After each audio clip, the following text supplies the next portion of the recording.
Okay, we are ready to start.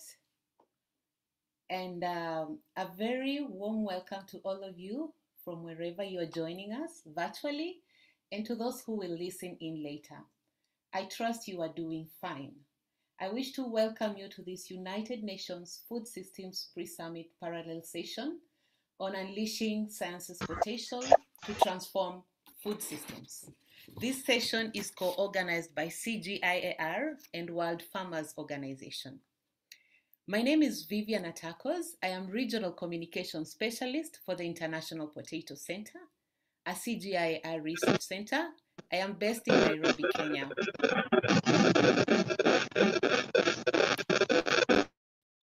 Some housekeeping for your advantage and to make this session experiential for you. This session is being recorded and we are being live streamed via the CGIAR channels. We have a very tight program of 50 minutes, but also quite rich in terms of speakers and content. Unfortunately, this means we won't have time for question and answer. However, that doesn't mean you should not interact with us. We welcome you to leave your comments and feedback via the chat function. For our panelists, please turn off your microphone when you're not speaking. And now, turning to the program, you will see that we are going to have opening remarks, and then this is going to get us into two panels. The first panel is a member state panel, and we are privileged and honored to have ministers with us from Bangladesh, from Ethiopia, and from Mexico. And they are going to share with us on past successes and progress in agricultural research for development. This panel is going to take us approximately 20 minutes. We are also going to move on to the second panel once we finish with the ministers. And this is a stakeholder panel where we are going to discuss and see how a research agenda can inform food systems transformations. And in this second panel, we are privileged to have various players in the food systems arena. So as I mentioned, we have a very rich program and the content is very rich.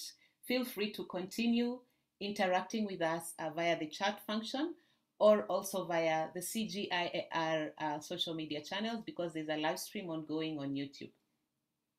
We will finish this session by going into closing remarks, and this will be offered by Dr. Kanayo Nwanze. So for now, allow me to move us ahead and get us started because we have a very tight program, as I mentioned.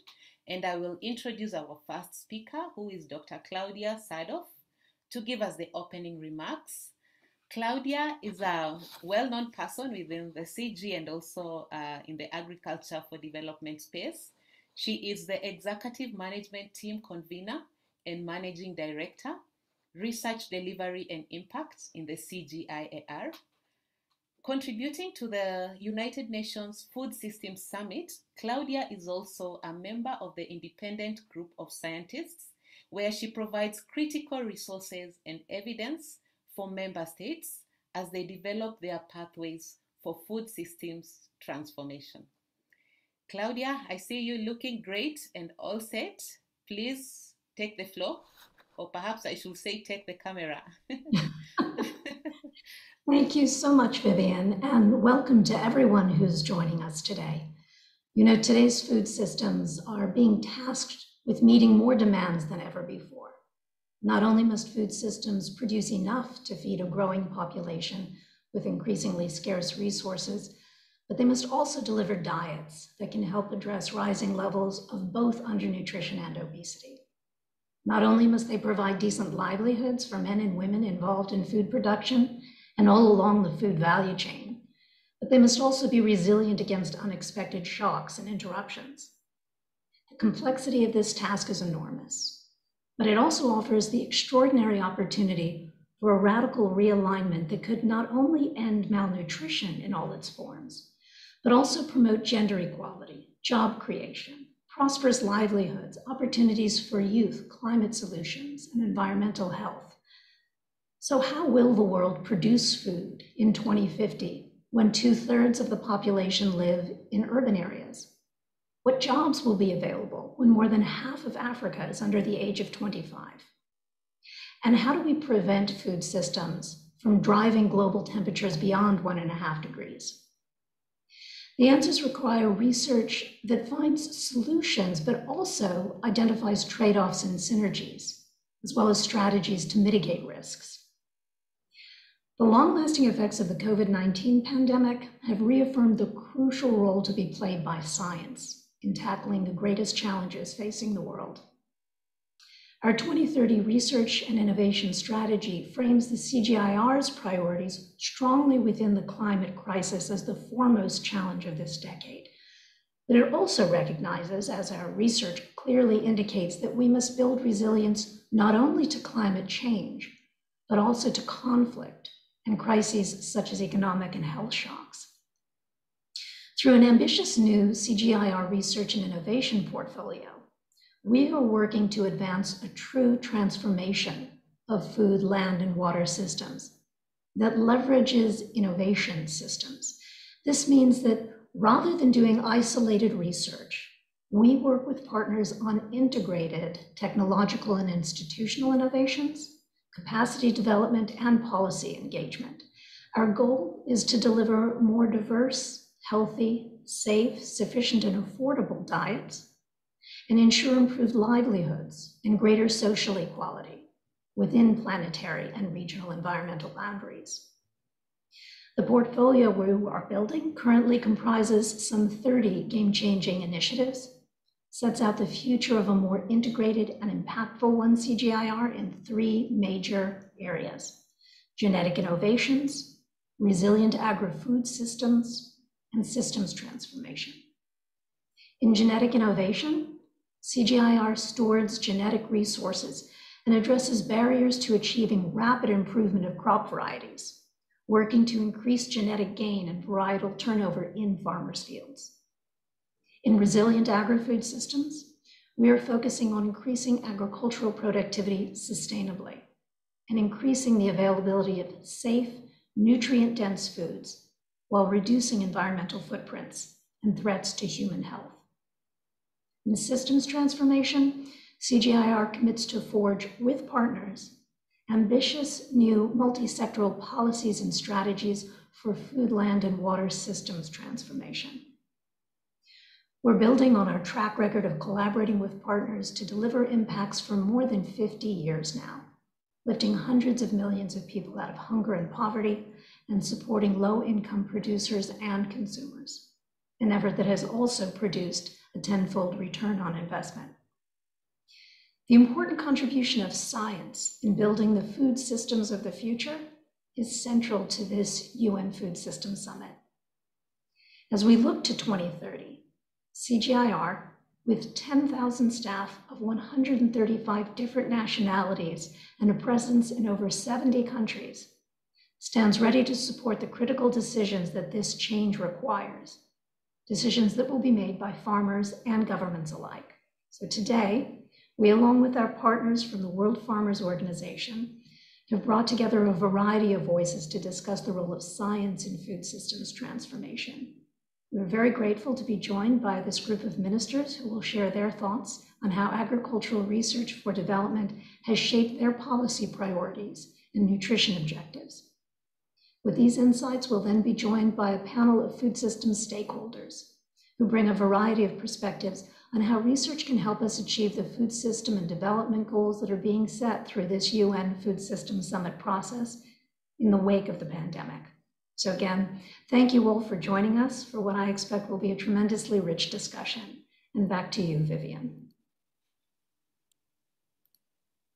Thank you very much, Claudia, for getting us started and for the opening remarks. And indeed, as I heard you, if I heard you correctly, you mentioned that partnerships is key, even as we get into the new portfolio of CGIAR initiatives. So now it's my pleasure now to welcome Kanayo Nwanze, who is going to steer the next conversations. Dr. Kanayo Nwanze is CGIAR Special Representative to the United Nations Food Systems Summit. He's going to moderate the next 2 panel discussions, as Claudia has summarized on those, and then he will give us the closing remarks at the very end. Welcome, Dr. Kanayo. Thank you very much, Vivian. And thank you also, Claudia, for sharing with us the tremendous transformational changes that are taking place in the CGIAR, building on an impeccable track record and its new operational strategy and structure that will certainly contribute to the goals that the food systems, the UN Food Systems Summit, and also help with the achieving the SDGs. This summit is taking place against the backdrop of an ongoing pandemic, making this process even more important than ever, just as well as it is, of course, difficult. Ladies and gentlemen, welcome to our session. Well, as Vivian just mentioned, we have two panels. COVID-19 has spared no country, and so let's not spare time in getting straight to the business of today and see how we would be able to share information around on how this pandemic is affecting food systems and how, in spite of it, countries and member states and various sectors of the society are contributing to it. It's an honor, as has just been mentioned, for that we have today with us three ministers who will share their experiences with us. Let me introduce our three ministers again. His Excellency Fikru Regasa, Minister of Agriculture of Ethiopia. Excellency Muhammad Abdul Razak, Minister of Agriculture, Bangladesh. And His Excellency Victor Villalobos, Secretary of Agriculture, Mexico. I will be addressing the same set of questions to our honorable ministers. And if I may start with Minister Regasa, would you please be kind enough to answer this question? How has science and research created impact for local communities in Ethiopia and helped achieve sustainable outcomes on the ground? Minister Regasa. Thank you, Camilo. It gives me great pleasure to be here to talk about the role of research or the role that research can play in the development process in Ethiopia. And it's known that Ethiopia has made significant progress in increasing stable cereal production and food of animal origin to reduce hunger and undernutrition over the last 2 decades in Ethiopia. The total cereal production has increased by 2.7 times from 10.9 million metric tons in 2001 to 29.7 million tons in 2019 and 20. With this, consumption has increased and overall national rate of hunger have fallen from 56% to 29% between the 2000 and 2019. And the percentage of children who are chronically undernourished has also decreased. Such progress has resulted in, of course, low mortality and improved life chance of millions of families and children in Ethiopia. However, significant challenge needs to be resolved to achieve these outcomes. Challenging the demography will increase the demand of nutritious food and placing increasing strain on finite land, arable land.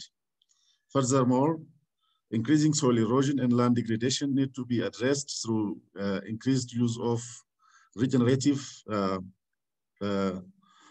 farming practices that preserve and restore soil fertility and reduces reliance on chemicals such as pesticides. Production needs to be diversified, of course, to reduce the monocropping. Here, where research is addressing the development of a number of strains or breeds of crops and increase food choices. Livestock production also need to be expanded to improve access to nutritious animal source food, but without leading to the significant increase in green gas emission effect.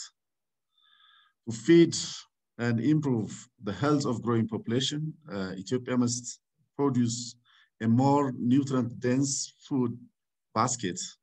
Nutrient-dense food is defined as food that is high in nutrients and low in calories, such as fruits, vegetables, whole grains, low-fat or fat-free milk, and lean meats, beans, and pulses.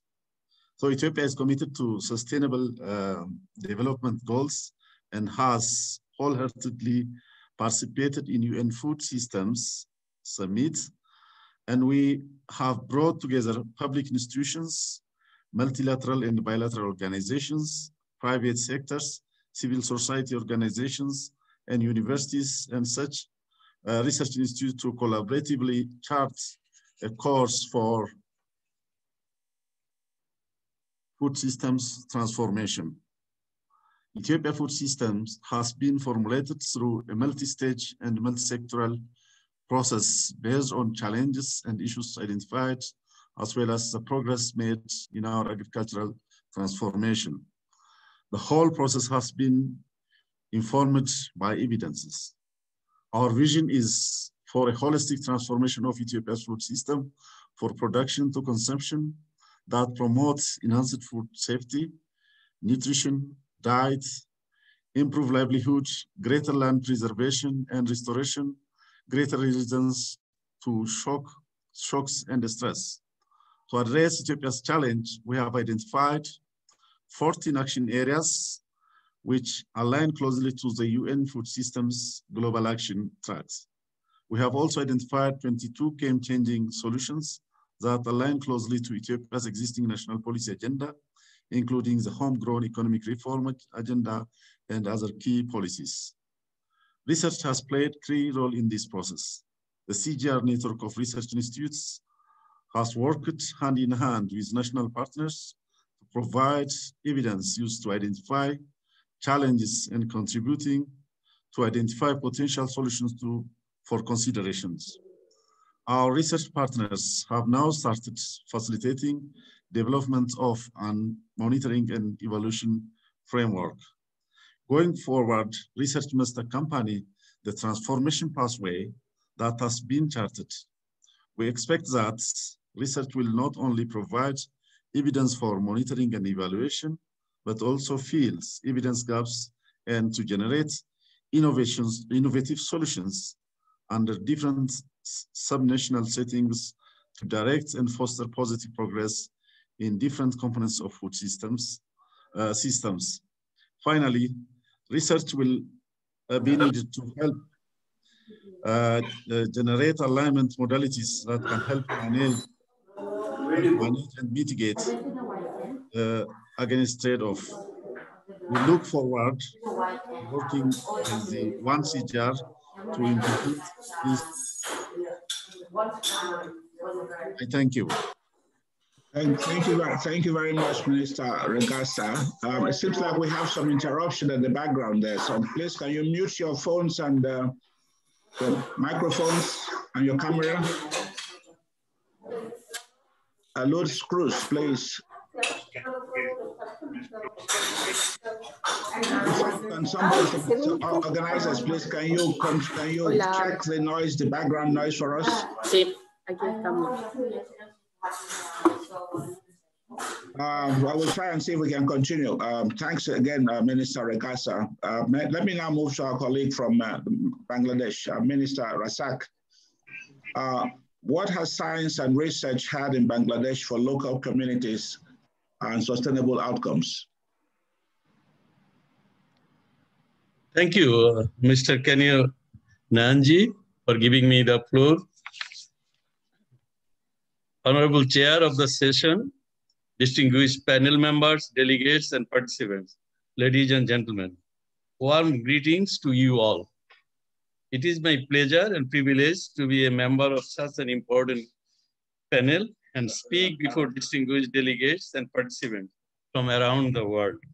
I would like to thank CGIAR for organizing this important UNO Food System Summit dialogue on unleashing science's potential to transform food system and giving me an opportunity to share our knowledge and experience on how agriculture research for development is contributing in setting our policy priorities, achieving food and nutrition security, and the sustainable development goals nationally and globally. Dear delegates, agriculture sector in Bangladesh has witnessed remarkable progress with a fourfold increase in food grain production since our independence in 1971. Food production increased from 10 million metric ton in 1971 to over 41 million ton. That's 4 times in 2020 now. Bangladesh is self-sufficient in rice, the staple food of the country. I am very proud to say that Bangladesh is one of the large food producer globally. It ranks 3rd position in rice, vegetable, freshwater fish, chicken, and cattle production, and 7th position in potato and mango production. Over time, the yield of major agricultural products has increased substantially from only 1.7 ton per hectare in 1991. It has reached to over 4 ton per hectare in 2020.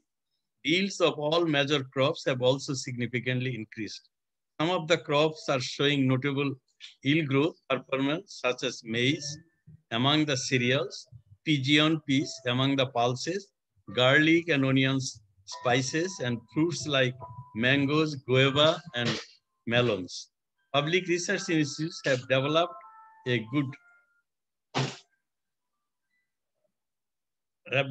good number of innovative technologies and practices, including improved varieties of rice, wheat, maize, and vegetable. For example, Bangladesh Rice Research Institute, BRI, has developed over 110 improved rice varieties, including 26 climate-smart varieties to cope with flood, drought, salinity, and cold. Besides, for the first time in the world, our scientists have invented the Jingris rice variety to serve malnourished population. Bangladesh Institute of Nuclear Agriculture and Bangladesh Agriculture Research Institute have also innovated short duration as well as stress-tolerant varieties of rice and other crops. Ladies and gentlemen, success did not come overnight. Things are not rosy before and just after the country's independence in 1971. This success is an outcome of science, innovation, and favorable policies. This has been made possible by the agriculture-friendly policy intervention of the government, committed and talented scientists and extension workers, hard-working farmers, strong partnership with the private sector, and collaboration with research and development organizations.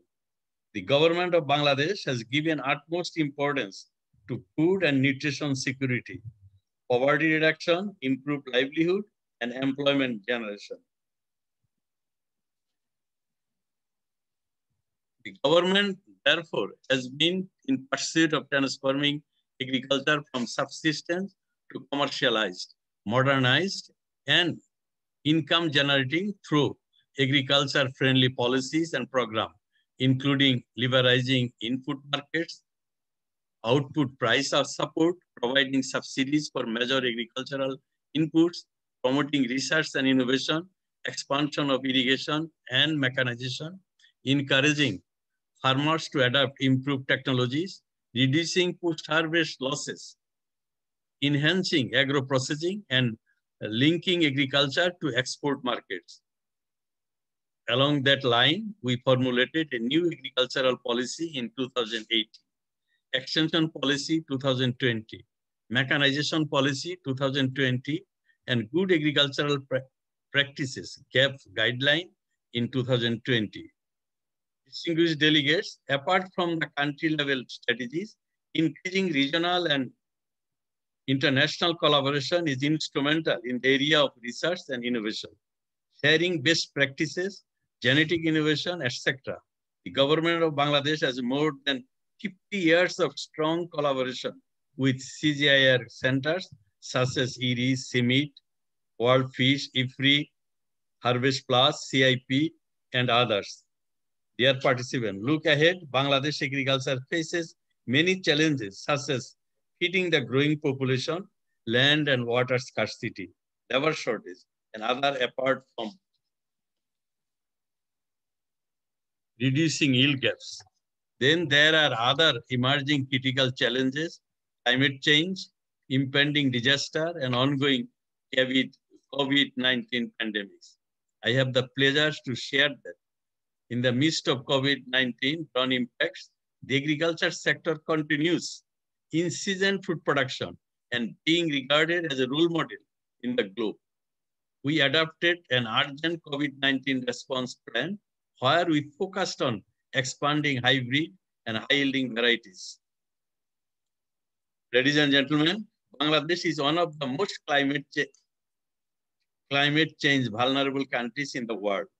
Today, in the coming decades, the country is likely to be negatively affected by sea level rise and saltwater intrusion, temperature increase, rainfall variability, and extreme weather events. In this context, the Bangladesh government continues to strive for sustainable and inclusive development through result-oriented investment in agricultural as initiated by the father of the nation, Bangabandhu Sheikh Mujibur Rahman, in the first half of 70s.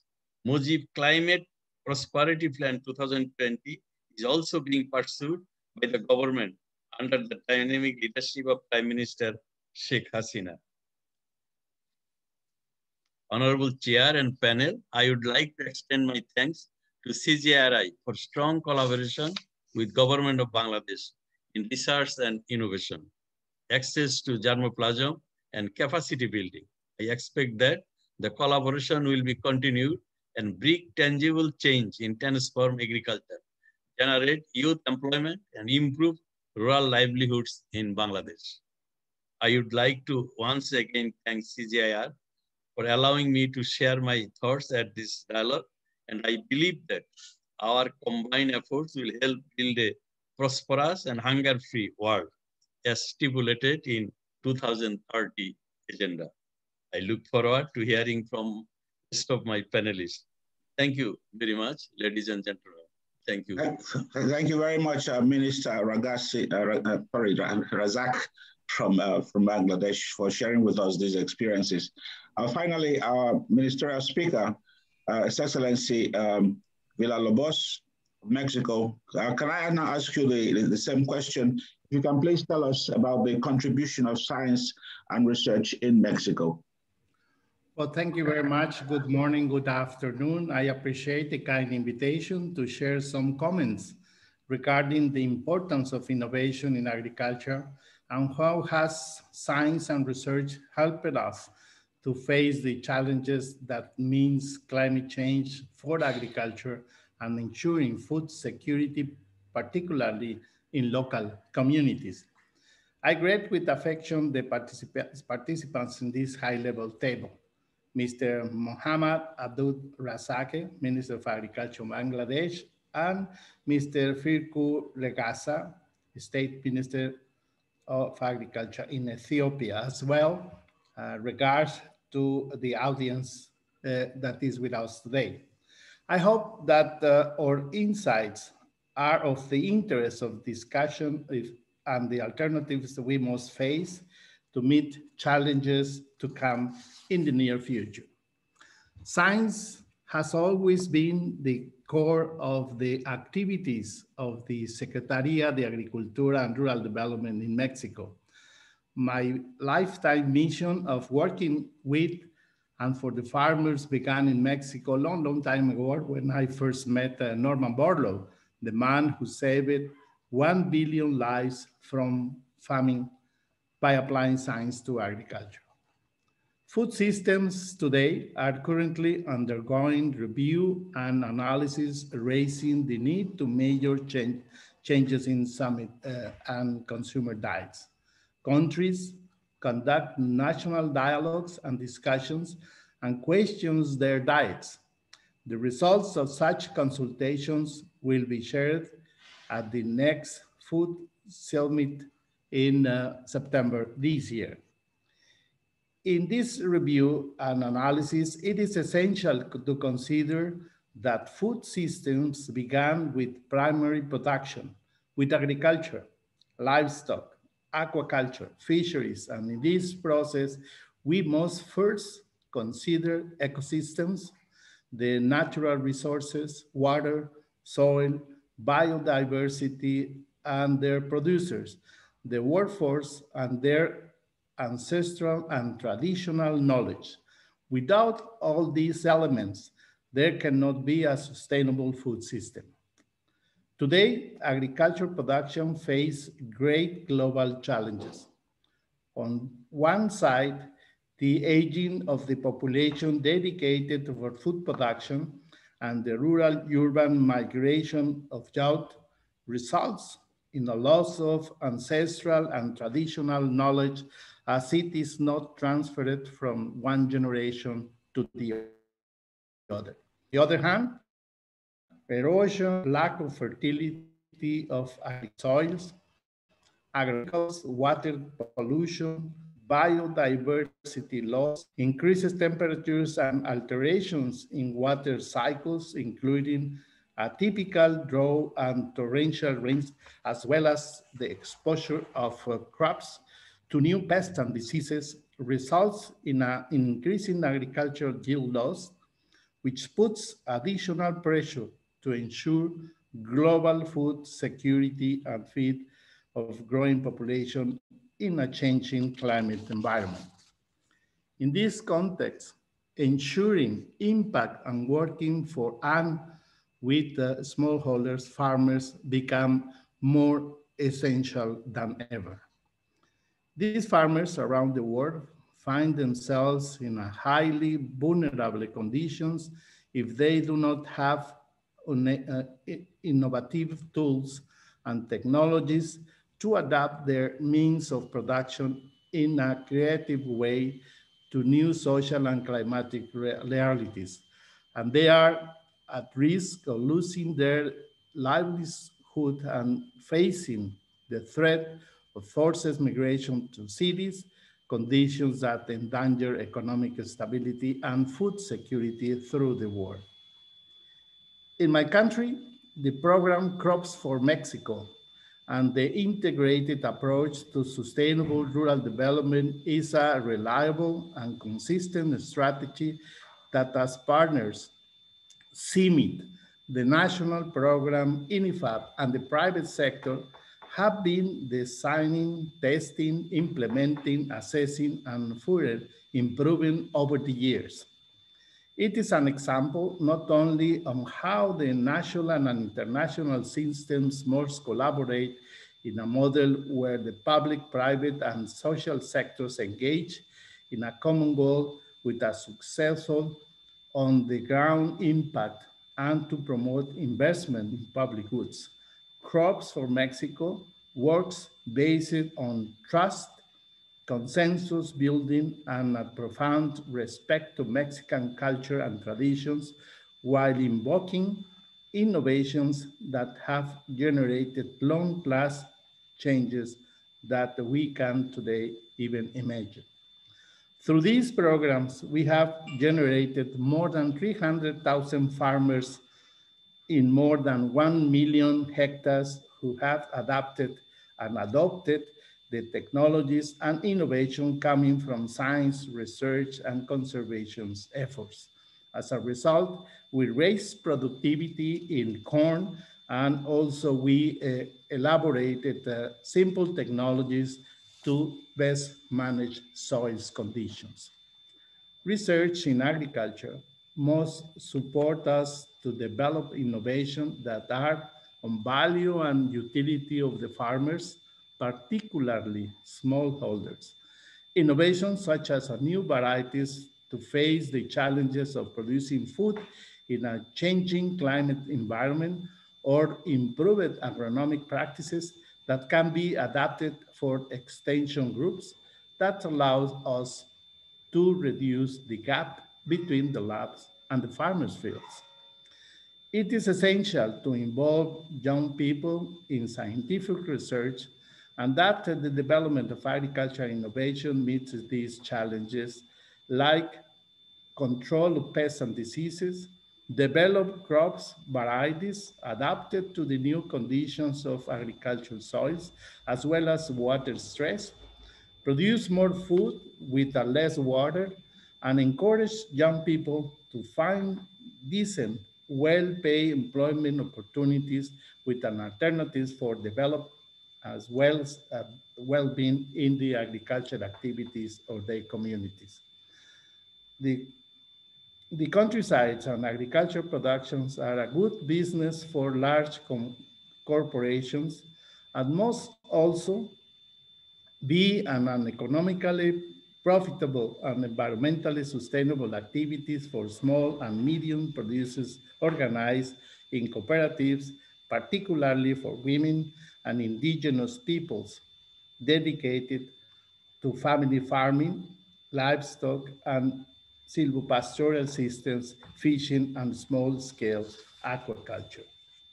If we want to avoid food crisis that cost us millions of lives around the world, we must build up the exchange of experiences, international cooperation, and work together to the use of technological tools and innovation that allow us to increase agricultural yields, face new climatic conditions, and strengthen the capacity of small producers by putting these new technologies in their hands. Finally, I would like to highlight the work of Dr. Shakuntala, recently awarded the World Food Prize 2021, who has contributed to strengthening the productive systems in riparian, fishing, and aquaculture in favor of cooperatives of women and small producers. She gave us a clear example of the hope that it is still possible to achieve the goals of sustainable development and guarantee a better world for our children and future generations. Thank you very much. Thank you very much, Secretary Villalobos, for sharing with us those experiences in Mexico. Thank you all ministers for your thoughts and for sharing all those experiences in your various countries. I think we will now have to move very quickly to the second half of our discussion with a panel of distinguished scientists and experts in the field of science and innovation. Ladies and gentlemen, we have eaten into our time. So let me quickly introduce our panelists and see how we can manage to cover the full range of questions and discussions. Today we have Ariana Giuliodori, Secretary General of the World Farmer Organization, Strong Thuy Mai, Vice Director, National Institute of Nutrition, Vietnam, Shakuntala Tistelt, whom the Secretary has just mentioned about, the winner of the 2021 World Food Prize, and Global Lead for Nutrition and Public Health at CGIAR's World Fish. And finally, we have farmer from Kenya, Farmer on Fire, Ms. Wangari Kuria. Let me start right away with my first question to Ariana. Representing farmers of the world, can you share with us some responsive research methods that will be useful in helping farmers consider a food systems perspective? And can I ask you to, as much as possible, to shorten your response so we can address the other questions to your fellow panelists? Over to you, Ariana. Thank you very much. Yeah, I will try to be as short as possible, but let me thank CGIAR. I'm really honored for the opportunity of co-hosting this session. Let's go straight to the point. At the World Farmers Organization, we represent the interests of farmers, more than 75 organizations across the globe. And In order for all of us to get how important this session and how important the relationship with science is, I want to share with you the mandate, the strategic mandate that we have. Everything we do at WFO must be farmer-driven, science-based, and solution-oriented. And these are going to be the 3 points that I want to share with you. Farmer-driven, not farmer-responsive. It means that farmers should be driving the conversation. It means that this puts a huge responsibility on our shoulders as stakeholders in this challenge. There's a responsibility that stays with science to listen to the farmers, to understand their needs. There's a huge, incredible knowledge in the farming sector, in the world of fisheries, in the world of food producers in general, that is still untapped. But this is also putting a huge responsibility on the shoulders of the farmers. And farmers are now called to organize their voice. It is fundamental to have organized agriculture able to gather this incredible knowledge and to translate it somehow in a language that science can leverage for their efforts. Secondly, to stick to your question, to be very time and very short, science-based. Science-based for us is a true mandate. But, we need to found whatever we do in science because our solutions must be valid not only today or in 10 years, but also in 50 years. Our horizon is to leave our farms to our children and our grandchildren and the grandchildren of our grandchildren. So we cannot miss this point. And science does not have to please us. We want science to challenge us, to help us improve. We are ready to conduct this transition. And finally, solution-oriented. Solution-oriented includes a lot of things, you might say. For sure, there's a lot of technology innovations, there's a lot of yields improvement, yeah. But I think that talking about food systems transformation, solutions must embrace the whole set of stakeholders in the system, and we need science to help us drive a transformation that takes all the actors on board. We need to have the value chain committed to change, and we need to find solutions that are win-win for all, where the farmers can have better return for their investments, when the farmers can have access to a fair share in the market, but where all other actors are thriving, and in particular, we are providing the right answers to the consumers. I'll stop here, hoping to respect the timing. Thank you.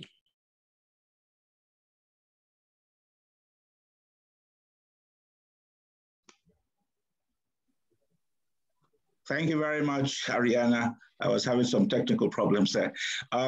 Very, very succinct. I really appreciate it very much. Let me quickly move to Shakuntala. Shakuntala, you have worked closely with small-scale fishers and families across Africa and Asia, and your work on small fish is an entry point to a holistic, nutrition-sensitive aquatic systems approach in Bangladesh that has created massive impacts for the country. What would you say, in a very few words, what would you say are some key lessons from your experience so far? Greetings to the world, and thank you so much for giving me this opportunity to address you. And firstly, I'd like to congratulate the One CGI, of which I am a part, for putting forward a forward-thinking strategy that advocates for the transformation of food, land, and water systems in the climate crisis. This is in line with the premise of the UN Food Systems Summit 2021 and gives due recognition to the critical role that water resources and aquatic food systems play in providing diverse, nutritious foods for more than 3.3 billion people globally. As you have said, a lot of my working life has been spent on Bangladesh, introducing innovations in aquatic production systems to address micronutrient deficiencies, a major public health issue that continues to plague the country, especially women and children. Today, I'd like to share some key takeaways from my research that can be drawn upon to shape research agendas that use science to transform food systems.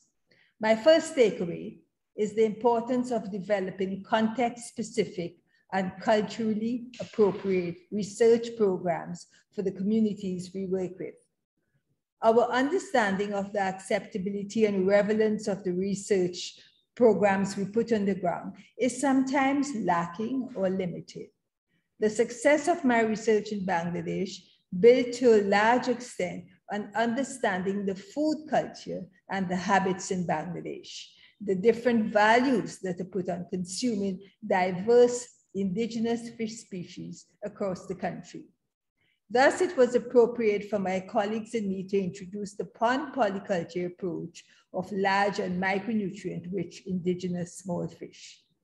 The second takeaway is the need for a shift from research based on the production of a single food item or a single food group, for example, rice, to a systems-based research.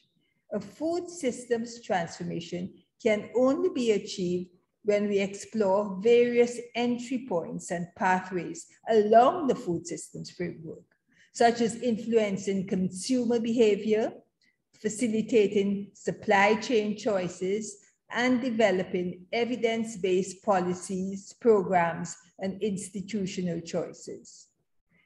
In Bangladesh, working with the Department of Fisheries and other national partners, we built evidence on the success of pond polyculture and eliminating the practice of using pesticides to clean ponds of indigenous fish species before stocking. After some years, this change in practice was adopted as a policy measure by the government of Bangladesh, and it is now the practice in the more than 4 million homestead ponds across the nation.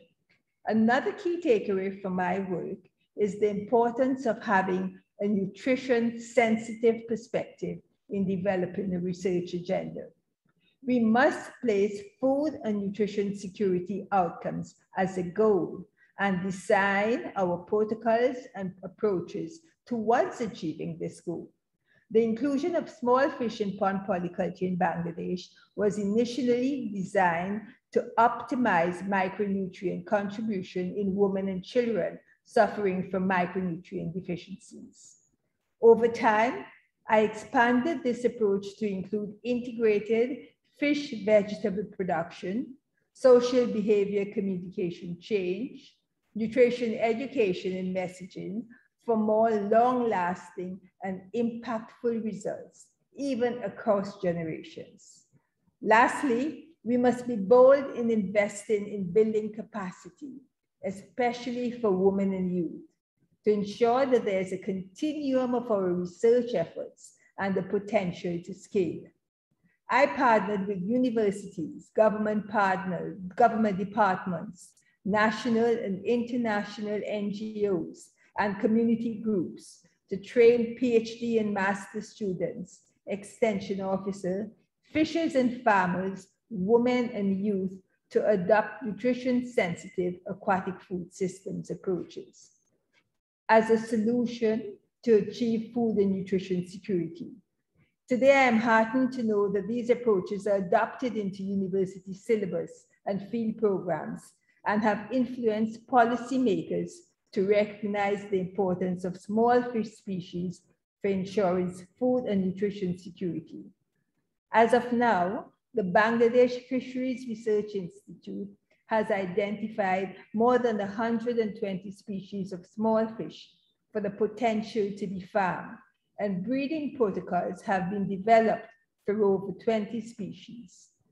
These small fish are being introduced across the nation as a means to nourish people and to improve livelihoods. Now with the UN Food Systems Summit 2021, we must make use of this platform to evaluate our research priorities and make a paradigm shift towards a holistic food, land, and water systems transformation for nourishing people and our planet. Thank you all. Thank you very much, Shakuntala. Let me now move quickly to Ms. Strong. You've had Shakuntala's experience. How has COVID-19 affected Vietnam's progress towards its nutrition goals?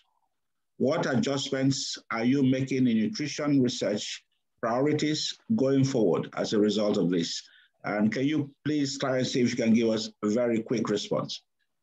Okay, thank you so much, Mr. Chair. Yeah, thank you so much. CGIAR organization invited me to join this section. Is very important. So as you know, is the same. Another ASEAN is now facing in the very big way of the COVID-19 pandemic. So I think in fact the health and life production economy for the people and for the country. So I think it's the same. Of course, I think in the many people in the lose the drop, the decrease the economy, and so I think effectively directly the quantity and the quality the meal every day people. So of course, I think the children now is facing for the not enough the food and to interrupt the food supply. So I think that's maybe to infect the nutrition for the people. So of course, I think in the Vietnam, I think the same for the nutrition strategy gone 2021 and the 2021-2025 reduction the malnutrition for children. But I think now for the facing the COVID-19, of course, maybe we can change the target for this for the indicator for these targets. So the Vietnamese government, so now we have to focus how to reduce the micronutrient deficiency and the malnutrition for children in the remote area and the poor area. Also ethnic minority. So the National Assembly and the government Vietnam have approved the three national target program using the central practice. So focus the support in the ethnic minority and poor household and to disadvantaged by the COVID-19. So I think in the for the next this year from this year in the nutrition and the food research, we focus in the how to the improving the nutrition for children by the to the food system transformation. So of course I think now is we have incorporated the new nutrition research into the science and technology solution to the national strategy for nutrition. So including the food system transformation, quality food product, which is micronutrient, reduction of the food loss, produce of the health foods, fortification, biodiversity, application of the digital technology and food chain something. Yes, so I think I hope that in the we can to put the many innovation and the technology for new condition. So of course, in the Vietnam, we can develop the national action plan of the food system in Vietnam after Philips the food system summit in the September. So in the multi-stakeholder coordination and the cooperation with the international organization in the science research, food of nutrition will be one of the priority measure, so that can support in the Vietnam to achieve the SDG and to get the commitment from the Vietnam government to ensure to get the food system in the Vietnam to with the sustainable, transparent, and the accountable in the Vietnam until the 2030. Yeah, thank you. Strong. Let's now move to our last panelist, Ms. Wangari. How would you say the private sector is influencing research agendas attuned to food systems transformation? I do not think we'll be able to go through the second set of questions. So if you will be brief, I'll try and conclude so we can leave the stage for other sessions. Thank you. Ms. Wangari, please. Hi, how are you? Thank you, Mr. Kanayo. This is a great pleasure as a farmer who is mostly at home doing farming. I am honored to be here, and as it has been said here, it starts with the farmer. So how the private sector has been influencing the food system agenda is by making sure that it's more intentional in trying to see not just food production, but owning things in the value chain in terms of doing processing and adding value to the package. We have noticed that a lot of Kenyans are always complaining about market, and they're always complaining about the porous borders because of the EAC market. And we have realized that as Kenya, we are ahead economically in terms of hard infrastructure, and we can position ourselves to allow our neighbors like Tanzania and Uganda to grow their food for us. And we can be, because we have better infrastructure, electricity, and things like that, and we can be able to position ourselves for becoming the guys who are doing processing of that food. We have also realized that almost 80% of Kenyan farmers are small-scale farmers, and change starts with that one person. It's like the picture you've seen of a lot of people making decisions, 80% of people making decisions, but only one guy is actually doing the work. So it's good to give the smallholder farmer the platform to also hear what they have to say about their contribution, because I feel they're very key. And also, in terms of talking about circular agriculture, regenerative agriculture, taking care of our environment, I feel the small-scale farmer is best based to take on this responsibility compared to a huge corporate or a big company trying to do a farming project. For us, a small-scale farmer in Kenya, if we are able to equip them with the soft skills, the soft infrastructure, and allowing them to own this, become more sustainable. The other thing I've noticed about Kenya is that they have included something called a 4K club. They're not just including women and youth, they are also going ahead and including the primary school children, and they're including it into the curriculum. This is so that to entice the children, so that from early on, they know that they have a way to control food production, and also including the idea of safe food production. We can't just be talking about quantity. We also have to include the idea of quality, which means that even in the pandemic, we need to know that whatever we produce has to also be benefiting in terms of building our immunity, and also going into trends of not over-processing our food and producing food that is organic, and putting back the control to the consumer. If everyone can become a farmer, that would be the ideal setup in terms of food systems control. Thank you very much. Very much, Ms. Wangari. Thank you all very much. Thanks indeed. Unfortunately, as I said, we have overrun our time, so I'm not in a position to call our panelists back for a second round of questions. I had my pleasure, therefore, let's see how I can quickly conclude without trying to summarize this rich contribution we've had from our speakers, starting from Ms. Claudia Sadoff of the CGIAR, right down to our panelists and the last speaker, Ms. Wangari. This session that we have had was, of course, organized by the CGIAR and the World Farmers Organization. And we had some very, very exciting contribution from Ariana of the WFO, and I will come to that. We heard from our ministers about transformational changes in each of the three countries that are presented today, increasing food production to feed a growing population. And we can see, and they shared with us, the tremendous reduction in poverty and malnutrition as a result of not just increasing production, but in terms of the quality of the produce, and of course, resilience of varieties of crops and animals and fishes that have been developed. And here it is very clear that they also shared with us, just as our panelists did, developing climate-smart varieties. Each of you has highlighted the role of innovation and partnerships, and providing the evidence as well is very, very key. Shakuntala, our World Food Prize laureate, has added the dimensions of nutrition-sensitive approach, appropriateness, and acceptability.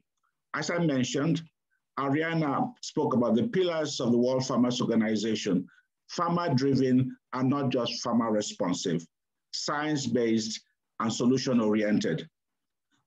These experiences were shared also by the CGIAR, which underpins the CGIAR's new 2030 strategy that our first speaker, Claudia, did mention. Ladies and gentlemen, our participants, let's congratulate and give thanks to our speakers and ministers and panelists for what I believe has been an early morning session for me here where I am, and for those of you who are continuing with the other sessions of the UN Food System Pre-Summit. I really wish you the very best, and I hope that what we have heard today from our ministers, our panelists, certainly gives us a ray of hope that even in spite of the pandemic, we are putting in place systems that will not only respond to the goals of the UN Food System Summit, but also contribute to our achieving the Sustainable Development Goals by 2030. Once again, thank you very much to our panelists and our ministers and to the organizers of today's session. Thank you very much and have a nice continuation of the sessions that are ahead of us today. Bye-bye.